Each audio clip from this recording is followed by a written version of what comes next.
in the heart of an ancient land where the mountains kissed the sky and the rivers ran with molten silver, there stood a volcano unlike any other.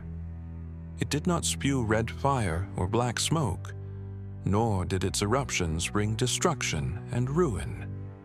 Instead, it breathed blue flame, ethereal and otherworldly, casting an eerie glow over the land. The people called it Varethus, the sacred volcano, a place of power and mystery. Some believed it to be the forge of the gods, where celestial fire was born. Others claimed it was the gateway to a forgotten world, where spirits danced in the azure flames. But no one dared go near, except Elias, a scholar who had spent years studying the phenomenon, tracing myths and ancient texts in search of the truth. Every legend spoke of the volcano's blue fire, but none could explain why it burned so differently from any other flame in the world.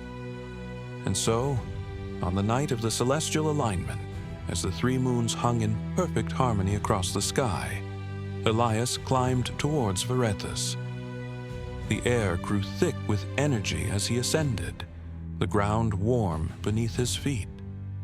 The sky pulsed with an unnatural glow. The stars themselves seemed to tremble in anticipation. Then, as he reached the final ridge, he saw it.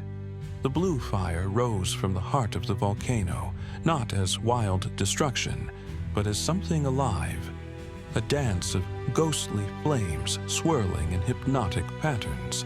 The glow bathed the rocks in sapphire hues, painting the world in shades of eternal twilight. And within the fire he saw figures, not of flesh and bone, but of light, moving with purpose, their forms shifting like embers caught in the wind. Elias held his breath. The flames whispered, not with words, but with something deeper, something ancient. He felt their presence, their knowledge, their invitation. He stepped forward and held out his hand. The fire did not burn. It embraced him, wrapped itself around his fingers like liquid silk. And in that moment, Elias understood. The blue flames were not just fire. They were memory, energy, a power beyond the physical world. They held the echoes of those who had come before, those who had sought wisdom in the heart of the volcano. As the wind howled through the mountains, the flames rose higher, painting the sky in an azure blaze.